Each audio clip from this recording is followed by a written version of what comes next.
我的社区好奇葩，竟有这种怪邻居。我们社区的游泳池的池底竟然出现了一包果冻。小朋友掉的吗？有一个阿姨，她就说那个是我给小朋友训练游泳的时候放的。有一次我又遇到了一个不认识的人，他说我是9楼的张太太。对了，记得我之前去打招呼的时候，张太太不是长这个样子。那不是9楼，那是酒店啊。法律常识大考验，彼此互呛吓坏全哥。他已经盖过界了，盖到我的地了，我没有去阻止他。请问我可以跟邻居求偿吗？等于他盖完之后，你再叫他拆耶？没错，谁叫他盖到我家来？我觉得这样子就很不道德了。对，你先冷静一下。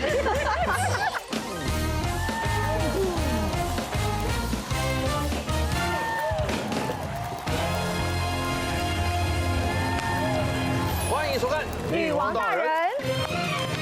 今天我们邀请到的4位来宾都有奇葩邻居的经验，面对五花八门的奇葩邻居，应该如何的相处，又该怎么维权，这集很重要。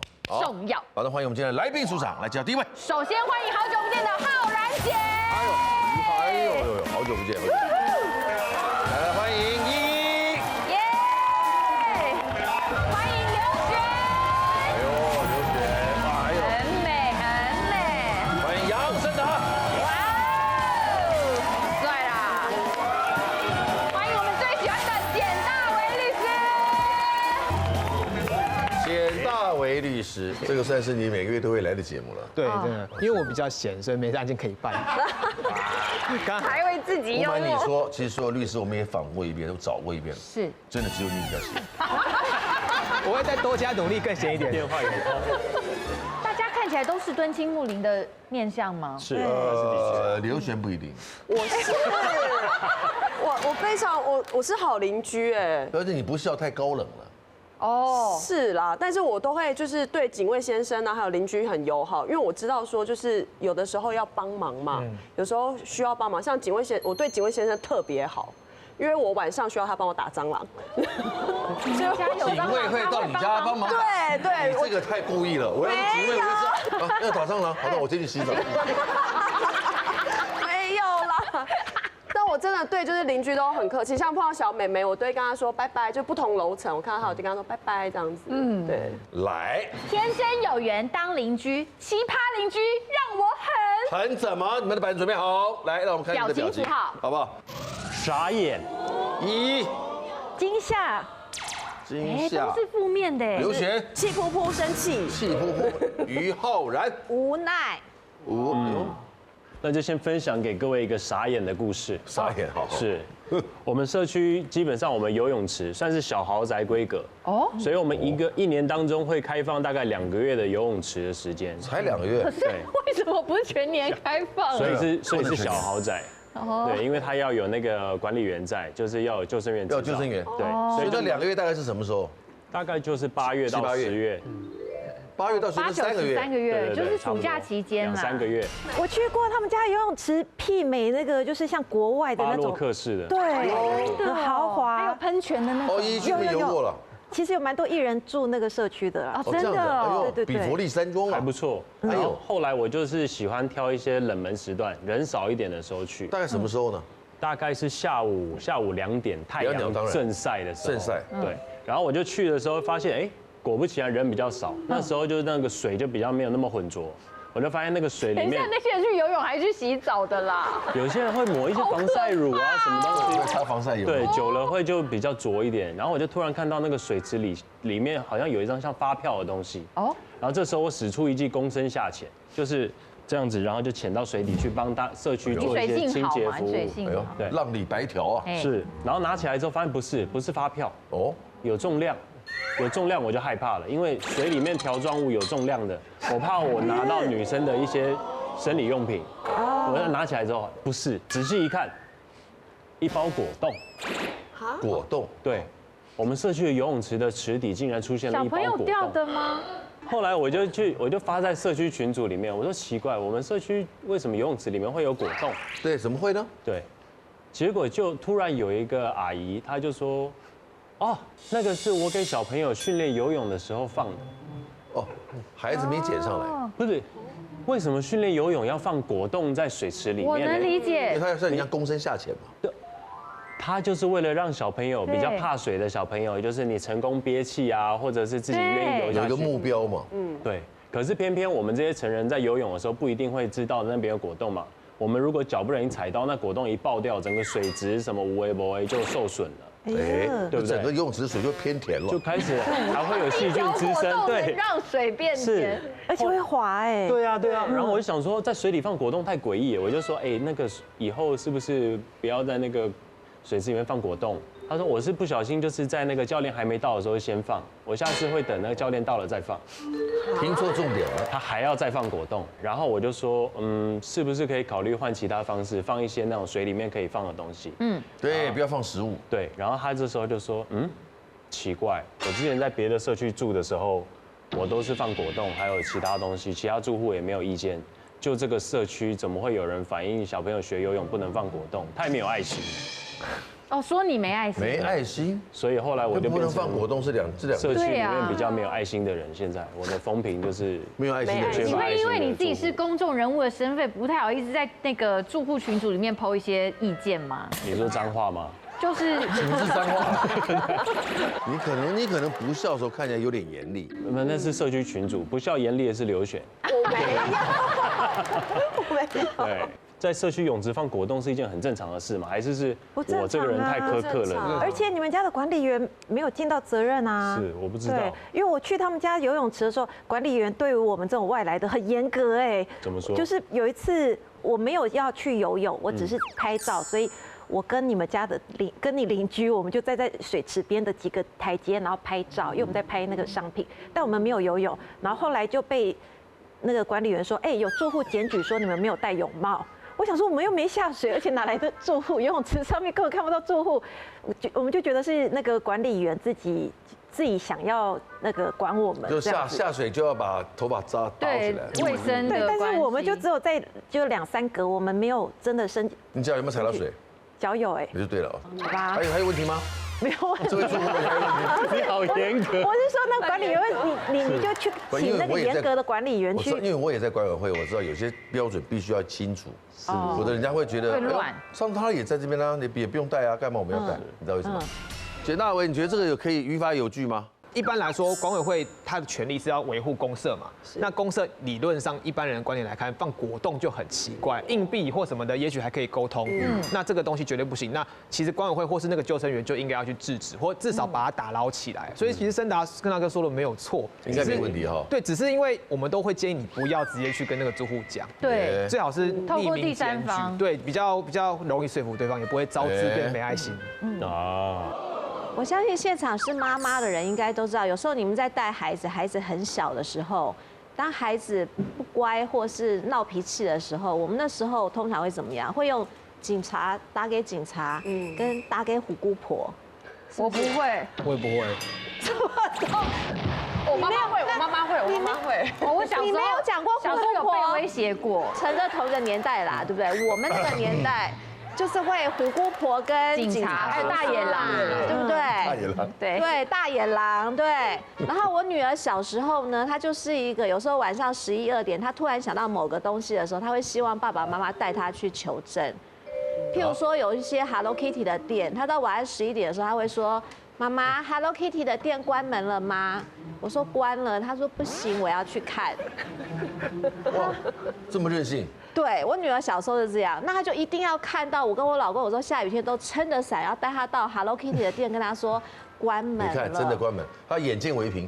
她眼见为凭，但有时候你会很生气，所以我就会拿出那个什么警察跟虎姑婆之类的。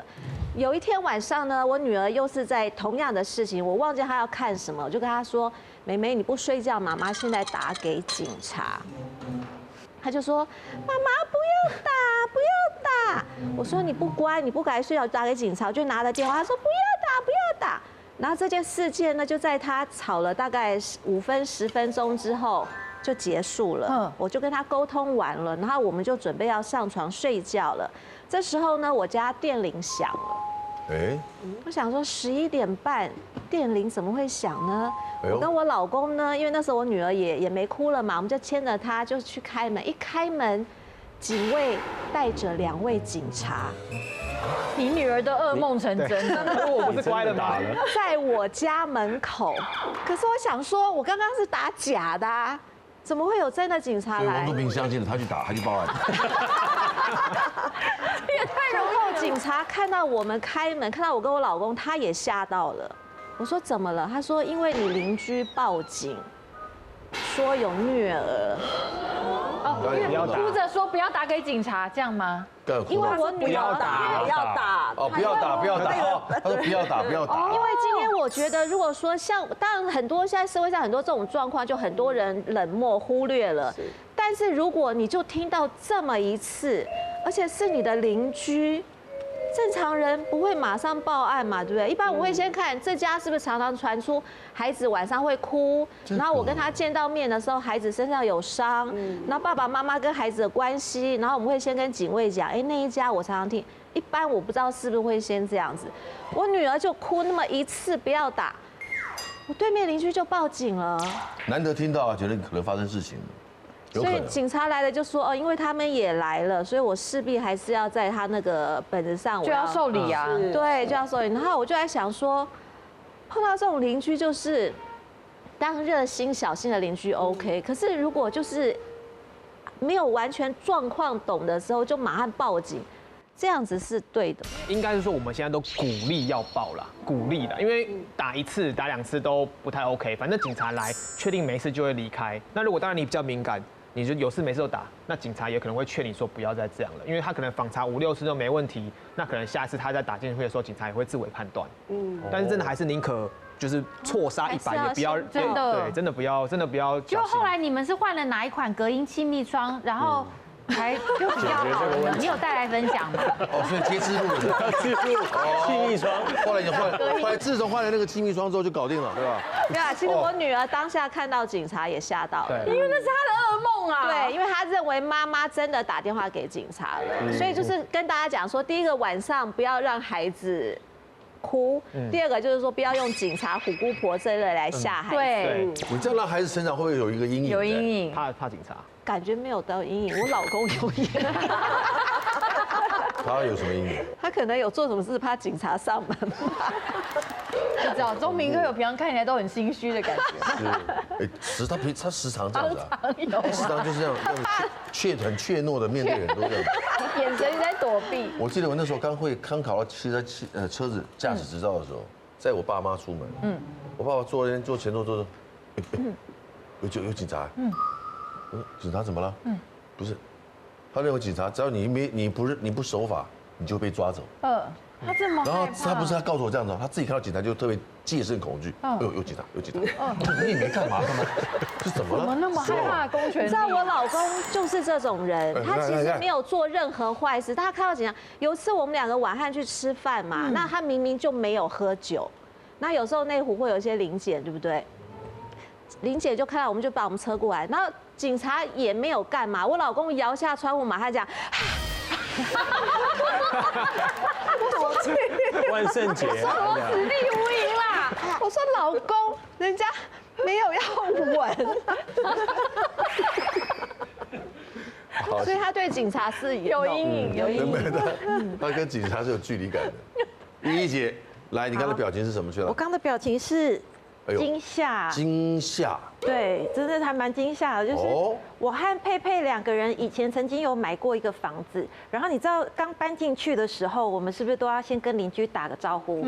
然后我们就是有挨家挨户去送礼，然后我那时候就赶快记一下说，住在哪一层楼的叫什么名字，然后大概长什么样子，我就赶快迅速记一下。先了解。对，然后以后很周到哎。对，这样才不会记错人，然后以后也好打招呼这样子。然后有一次我妹就跟一个不认识的人打招呼，我就想说，奇怪，那个人我怎么没有看过？因为我记得我每一层楼每一户都已经去打过招呼了。然后佩佩就跟我说，他就9楼的张太太啊。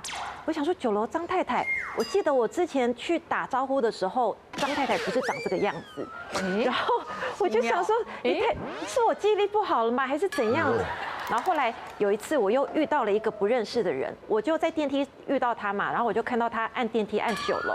因为我就怕自己记错，我还是跟他打招呼，我说你好，这样，请问你是？他说我是9楼的张太太。得了，又张太太，9楼张太太怎么这么多个？张先生是回教徒，所以有4个。我吊车，他吊车大王目。前已经出现你们一楼有几户啊？ 1楼大概有3户， 1楼有3户。对，1楼有3所以户。 9楼叫张太太，也可能有2个姓张的啊。姓张的只有1户。哇，她也叫张太太。对，然后我就觉得很奇怪，为什么有这么多个9楼张太太这样？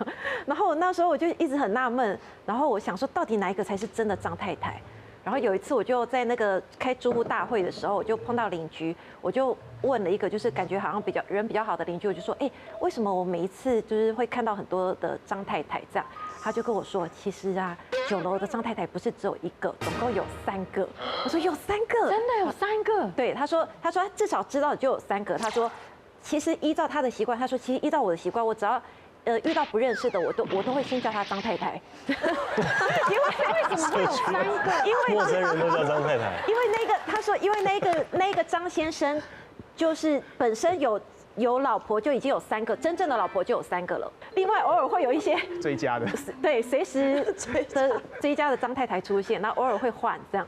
所以偶尔会换，对，偶尔会换，还能换这种还事。住在一起。对，就是那3个张太太好像彼此都知道，但其他的外面的另外的张太太就这不是9楼，这是酒店啊！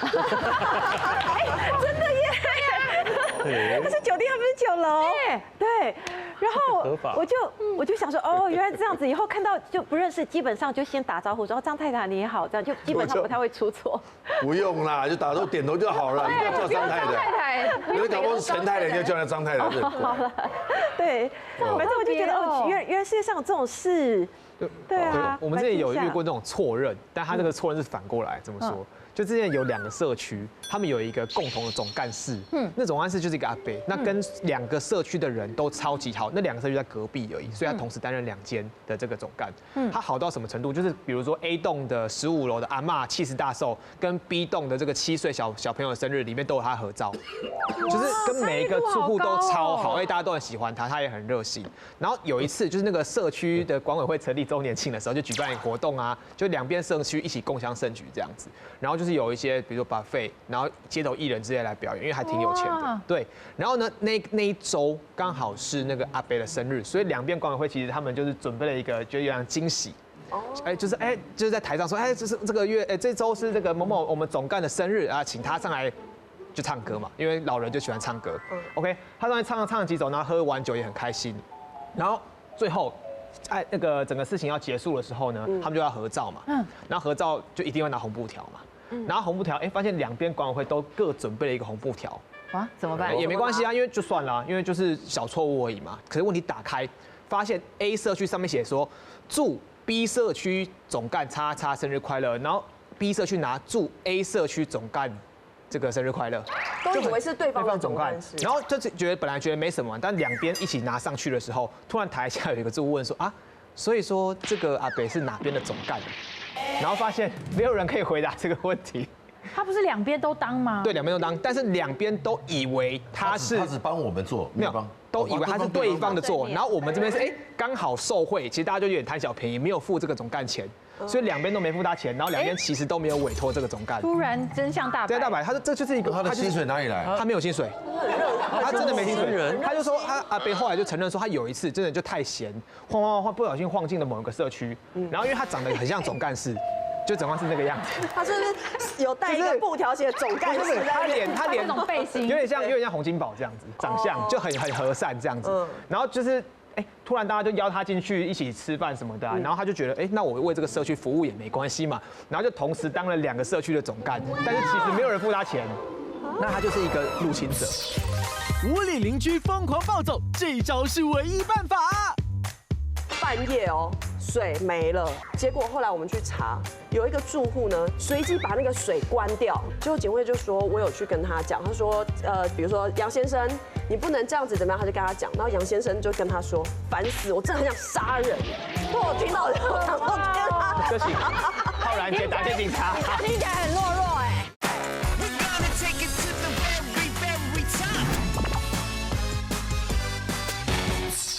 他就同时当了2个社区的总干，但是其实没有人付他钱，那他就是一个入侵者。所以其实大部分的这个居民都很喜欢他，但还是有一些人觉得这样子很怪，而且不爽他，就是你怎么可以这样子？所以那时候就闹比较大，他们本来要告那个总干事侵入住居，就有部分的那个居民要告。总干事的权力到底有多大？基本上就是所有社区的大小事都可以透过总干去处理，他有点像社区代表人这样子。大家可以不用是住户，可以不用是住，总干事通常会授权啦。总干事通常都不会是是要聘用的吗？聘用的，有些会用物管公司之类的，反正不管，肯定是外。那个管委会2个管委会一起来找我说啊，怎么办？怎么处理这件事？他们其实觉得对这个阿伯很不好意思，因为两边一直占他便宜，占了10几年。那可是他也确实是一个入侵者，可以被告侵入住居，所以后面就2个社区一起开了一个共同的区大，决议说 OK， 那我们从今天开始就付这个阿伯钱，然后就正式把他聘为总干。那剩下我就是一户一户去跟那些想要告他侵入住居的人沟通。然后最后才把这件事摆平，那阿北也顺理成章的成为真正的总干事。好特别哦，这个默默的服务贡献了10年，对他觉得很好是好人哎，好感人哦，还要告他，这可以拍。因为他觉得没有，你就想嘛，一个社区会被一个这样子陌生人走进来，其实蛮危险。的确，因为有小孩的住会比较敏感，恶心的。对啊，他没有任何法律责任，对对不对？也是查无此人。我的是生气，对，因为我之前住的房子啊是顶楼，然后你知道顶楼有时候就有一些就是铁皮屋嘛，是吧？不是啦，就是一般正常的顶楼。然后你知道电梯出来可能有左边跟右边嘛，那你知道我就是住左边，然后我那个邻居住右边。结果后来住了一阵子的时候啊，我就发现就有听到有一些住户会问我说，哎，你晚上睡觉的时候会听到那个楼上的抽水马达有那种嗡嗡嗡的声音吗？启动做动的声音。对，然后我就说，哎，我都没有听到哎。后来我就有稍微问一下，就是他们说，就是电梯出来的右边那一排都会有这个嗡嗡嗡，左边刚好我这边就没有。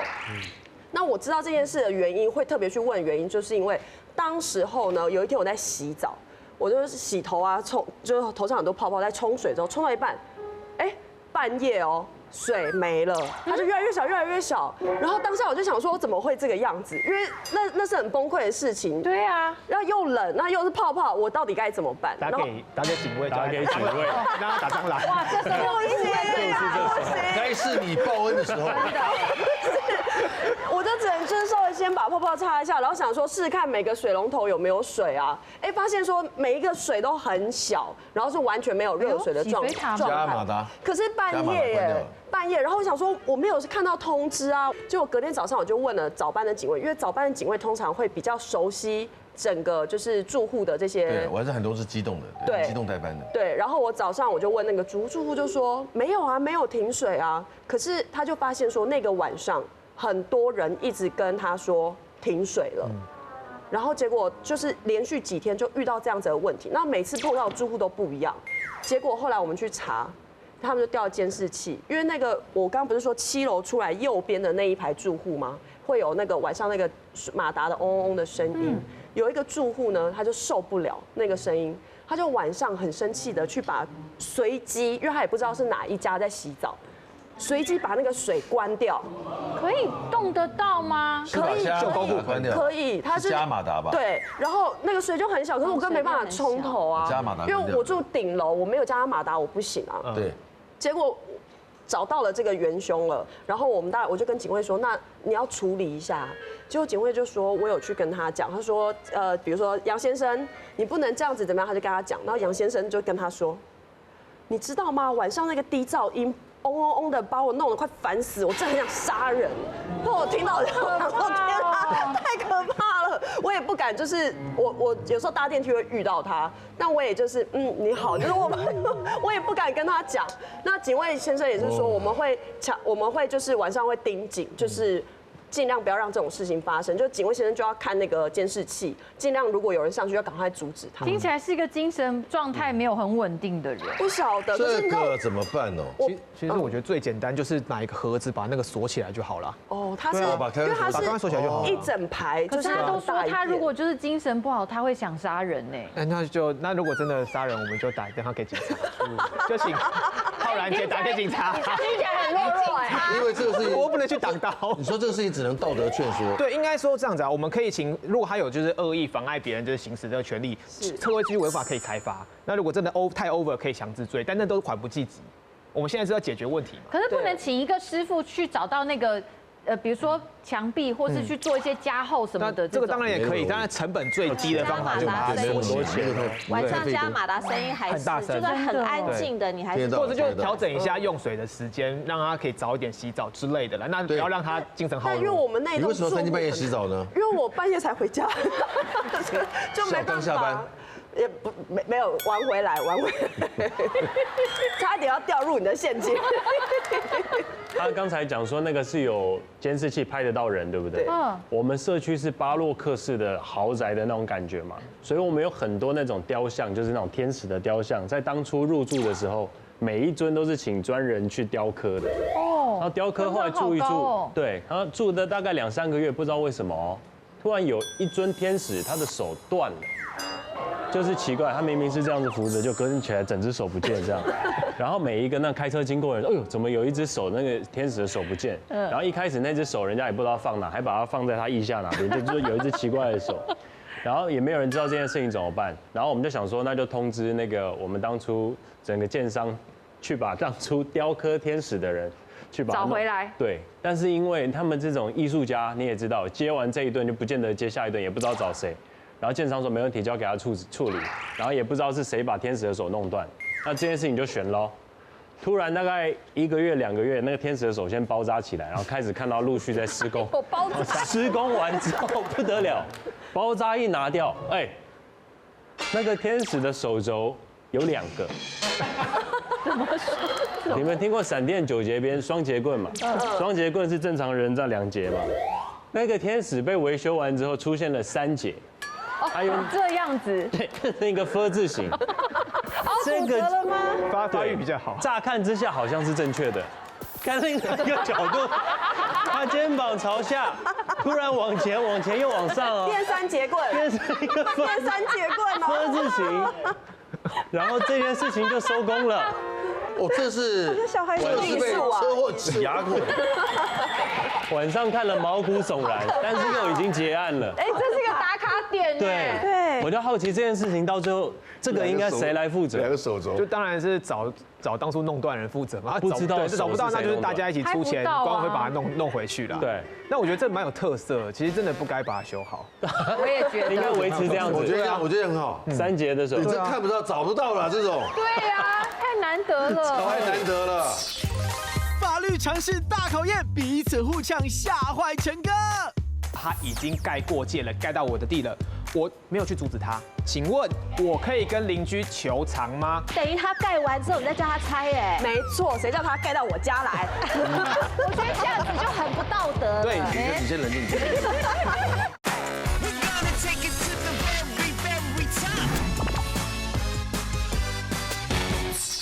好，谢谢各位今天提供的所有的奇葩邻居。但我们接下来要如何维权？维权，因为它毕竟呢，集合住宅它里面有几十户到几百户不等，都有不同的邻居问题发生。来，马上进行法律常识大考验邻居篇。好，电视法律咨询大会啊，这边非常的好，免费咨询，然后呢，也可以厘清大家呢到底法律观念对还是不对。没错。好，只要今天答对最多的人，有红包给你。是啊，我们是有奖金的。好哎，哦，今天的第一题。好，隔壁盖房子的时候，我本来就知道他已经盖过界了，盖到我的地了，我没有去阻止他。请问，我可以跟邻居求偿吗？请选择。他赶快做决定，那边是是，那边可以，这边是不行。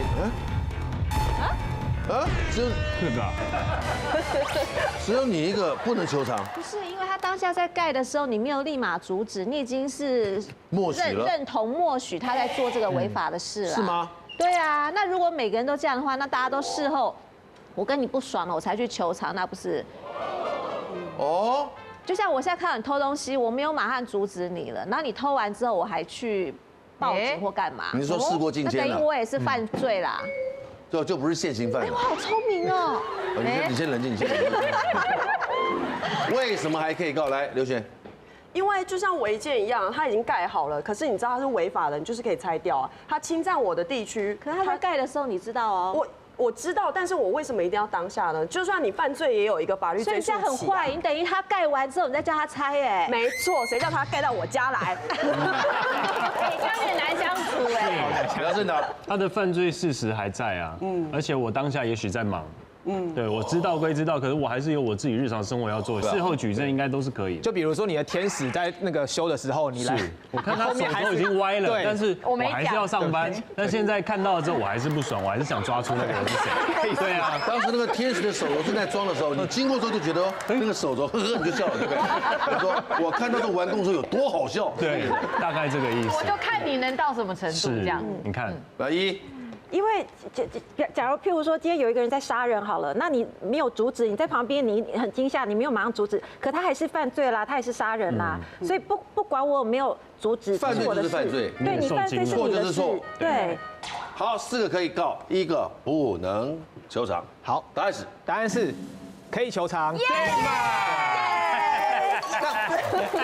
但我觉得浩然姐的观念没错，好傻。我觉得这样子就很不道德。对，所以我觉得浩然姐讲的没有错哦，就是说，如果在盖房子的时候，你已经知道他在越界，但是你没阻止，所以你不能请他拆掉。但是还是可以跟他求偿拿钱呐。哦，所以说如果你的不用拆，他可以不用拆啊。对，但是如果你那时候不知道他有越界，后面就可以叫他拆。这个阻止说，哎呀，先生你不要这样了，这样算阻止吗？对，这样算，你有表达过，对，就算是不能拆，然后又求偿。那当然可以，可是他拆完就没什么好求偿。到底要多少啊？他都愿意拆，拆完要求偿什么？只要邻居有在装修，经过他家说，哎，你这样不行哦，打妹，他有没有那个？只要你后来可以证明你有打妹有的时候，就可以叫他拆了。自拍。怎么证明我有打妹？就是比如说我发陈正信函啊，不行，正常都是陈正信函啊，你打妹要有监视器啊。哦，我有拍照存证。好，了解了，收到。来4个加1分，来请。我太有良心了。浩然姐淘汰了，是不是？你淘汰了，是不是？哎，题目好多题呢，好多题。来，准备下一题。好，邻居出远门，结果家里被流浪汉占据了。请问流浪汉需要遵守社区规约吗？流浪汉需要遵守社区规约吗？对。流浪汉跟这社区什么关系啊？他住在里面啦，他住在你社区啊，你隔壁的邻居。你是怎么想到这个题目的？流浪汉遵守社区规约吗？请选择。流浪汉是在谁家？就在你邻居家，反正就在你社区家。当然，社区规约啊。对。有我，应该是不用吧？不用这边啊。不用是这边，不用是那边，不用是这边，不可去。我们有规定这边只能站1个的。对啊，不要过去。他不用遵守，对不对？他不是住户，为什么要遵守规约？他没有参与住户大会，他是流浪汉哎。那他怎么进这个社区呢？我怎么知道？哦，对不起，我问错人了。来，杨胜达，为什么需要遵守？因为这个年头有很多流浪汉，其实外表看不出来。但是你身为那个住户的邻居，有没有？你看到他从这个家走出来，你就你好，流浪汉你好。但是他如果去用公社的时候，公社还是有使用时间，他会被其他人说，不好意思哦，流浪汉先生这边已经那个打烊喽，他就说好，那我先回家里，他就继续侵占他的家，然后去游泳的时候也要等救生员出来的时候才能游泳。我们社区就是这么严谨。你们社区有流浪汉吗？谁都一样。因为我觉得流浪汉侵占是侵占，但是遵守是另外一回事情。一码归一码，侵占先不算。侵占是个人财产，这是社区规约。对社区，比如说像我的社区规约规定说，我的那个鞋子啊东西不可以放在公共区域。对。他住过来，他就是不行啊。江湖再走，常识要有，小心这样做就完蛋。我之前其实，在装潢房子的时候遇到一个问题，就是你就乱弄嘛，对不对？没有，他那个我是有点想，因为那个雨遮他们规定就是不能放凸出来，不能凸出来。可是没有那个雨遮，那个下雨的时候，我的那个雨水直接喷进来，我就一直很想做雨遮。为什么？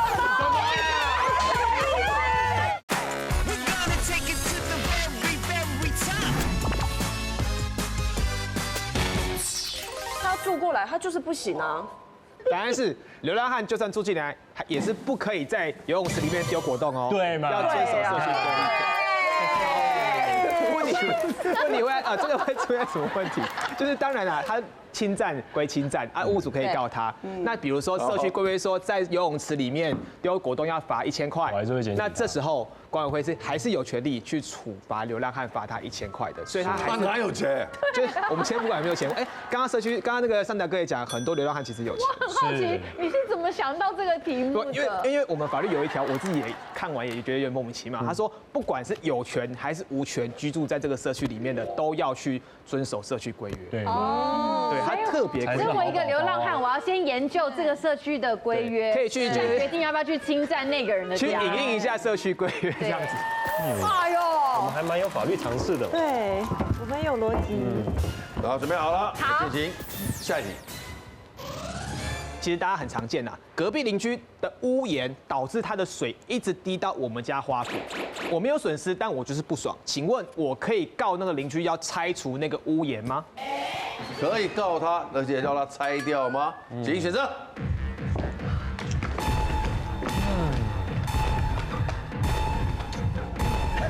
你在这里哦。我不要笑他，搞不好他是对的。先讲好吗？为什么是这样？那个你先不要有情绪，但你先冷静。为什么就你一个在那边？你为什么愿意可以拆是吧？对啊，因为他如果那个屋檐它就是违建，虽然没有影响到我，但我意思是我说他没有违建，他是水哦，他只是水。屋檐没有违建哦。他写设置，设置表示我们不要假设题目上没的东西，好不好？对，他就是它是合法的，它的屋檐是合法的。对啊，对啊，屋檐会滴水，合法合规的。好来我不知道。对啊，因为不能爆拆。不能啊，因为那个屋檐会滴水，不是正常的吗？对啊，就算我家用来滴水的吗？对啊，就算我家屋檐不滴水，那我家的那个就是阳台也会滴水啊，一样会滴到楼下的，那他也不能叫我拆掉啊。我觉得无形的东西你可以规劝，但你不能够要他拆。来，可以爆拆吗？拆，答案是可以拆。对，什么？我解释一下好了，反正因为对它这个屋檐第一个是花圃，又不是我家客厅，跟我们家的地呀。好，它屋檐就算没有越界，它只要造成了水滴侵入林地的这个结果，不管有没有损失，我都可以要求它拆除或甚至改善。这是水的问题哦，有没有损失都没关系哦。这样子很那。对，我觉得水。可是我觉得大家可以换个想法啊，冷气水大家都够不爽的吧？冷气水会很不爽啊。那个也可以，不管是什么原因造成你的水滴到隔壁林地，对方都可以去法律上主张。你可以道德劝说我们花圃因为水太多，里面种的花都淹死了，没任何损失可以。有没有办法让水少一点，或者引流或者是什么？邻居撕破脸干嘛呢？还要相处的，对不对？日后兰相见嘛，对不对？对。被你逆转了。好，浩然姐现在1分。现在目前只有于浩然是1分哦。对。好了，注意了，第4题。好。你们社区规约说啊，外墙一定要是橘色才行啦。但邻居竟然标新立异，把它漆成紫色，请问管委会可以把它重新漆回橘色吗？可以吗？请选择。哇塞，这关系到我的分数哎。这个啊，直接啊。哎呦，很好，势均力敌啊！来吧。规约是强制大家外墙是要橘色的哦，那你已经知道我强制你橘色，你还去漆成紫色，我就可以用同样强制的方式去帮你漆回原来的颜色。我觉得管委会是有一些权限的，就像有一些人他真的干扰到邻居，管委会可能是有办法去强制他做一些改善的吧。只要有社区规约了，而且你想看开会决定，整面墙都同一个颜色，然后其中那一户他抛了一个别的颜色，那万一邻居他一直迟不去刷回来，那我管委会不可能一直等他。对，所以我是可以强制自己去把它刷回原来规定的。那这支出怎么办？支出就是跟他要啊，跟对方要。通常会觉得是限期改善，或者是他有一些罚则，但是你直接把它漆回来。这件事情感觉好像会弄到他的私有财产那方面的东西。没错，对。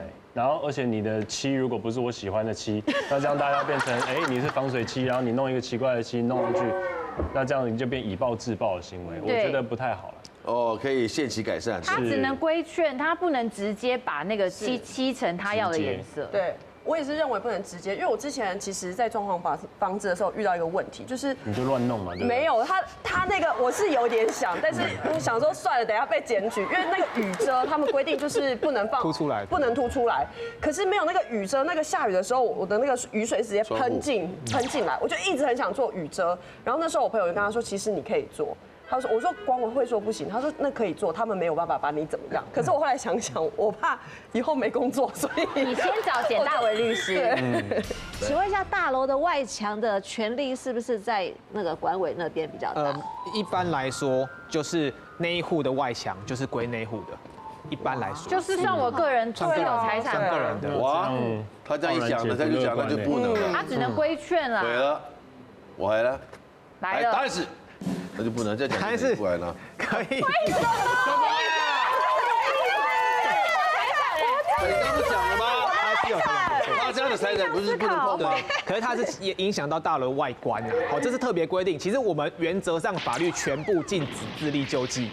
你要可以规劝，可以去，比如说裁罚，但是通常要去动人家的东西都要经过法院，通常嘛。对。但是这个是很特别的，它就公寓大厦管理有规定说，如果有这样子的状况，就是有影响到社区外观，在规劝无效之后，这个社区管委会可以自行把它给弄回应该要有的样子，是可以这样做，特别允许自力救济。要先规劝哦，要先规劝吧。对，但是最后还是可以把它气回来。啊。对，难得的自力救济条文。好险我没有用那个雨遮，可是雨遮就不太一样，雨遮可能又不太一样，因为雨遮它要进我家门去拆，对不对？对，然后又加上说它也不是所谓的外观问题，它可能是牵涉到建筑结构，所以不一定可以跟这个一模一样处理。陈哥感人分享，扬声达1秒破解。搬离永和之前做了一个我自己觉得我蛮大气的哦，整个楼梯间全部重漆。20万，至少20万，在那个年代哦。后来我就跟所有住户讲这个事情，我说你们一户出1万，你们一户出1万，剩下的我出。有80几户，对不对？没有啦，所以净赚60万，净赚了60万，还说自己大气。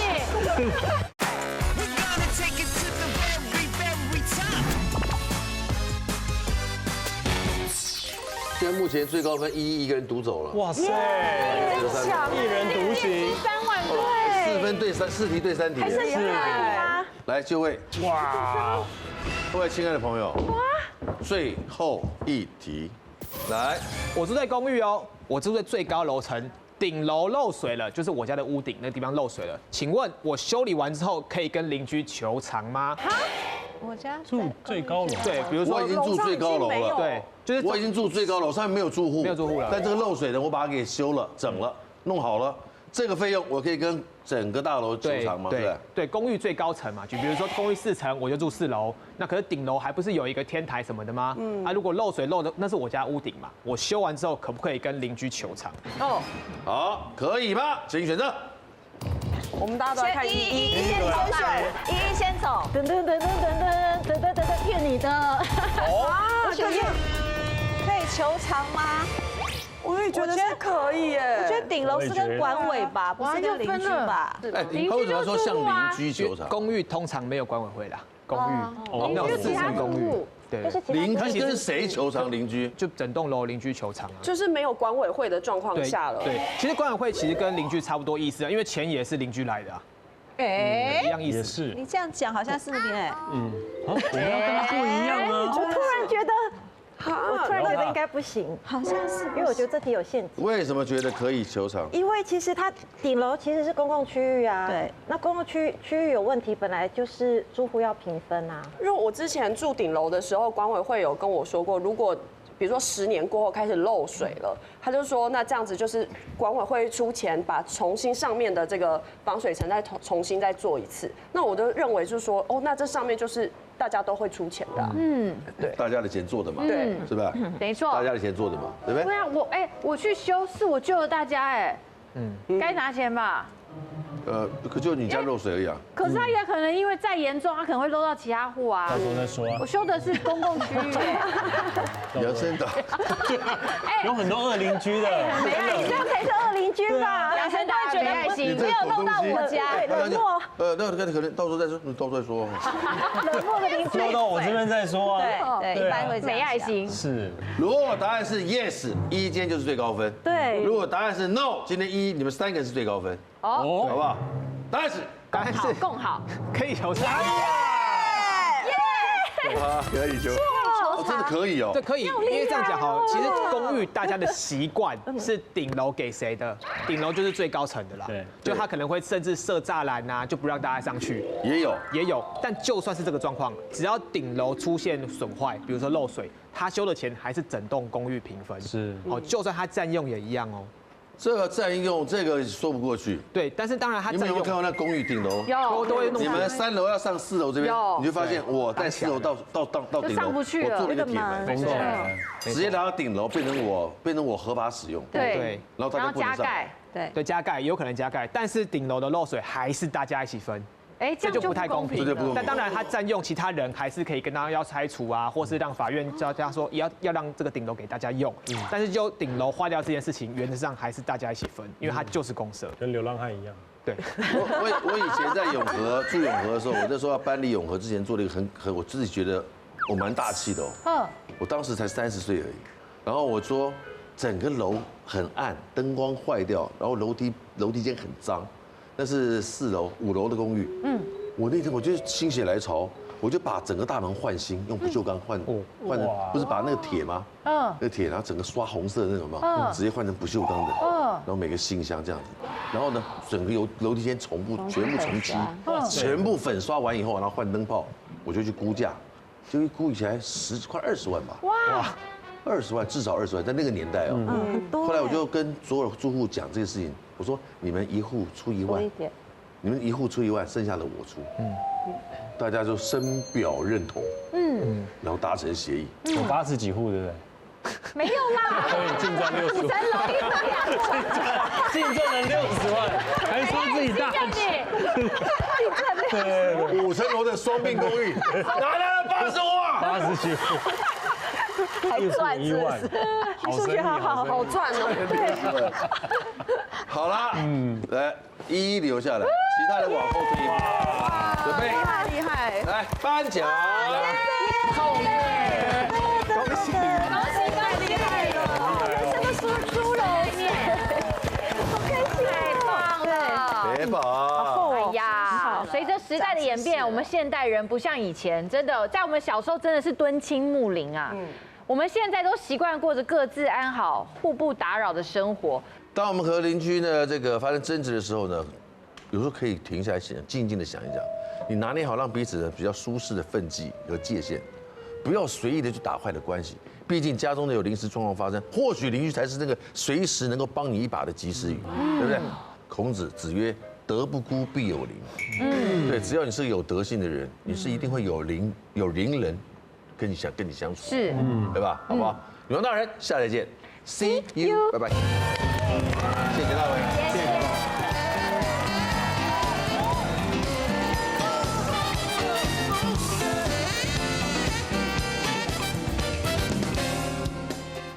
快订阅未来中文台 YouTube 频道，开启小铃铛就可以看到最新的女王大人哦。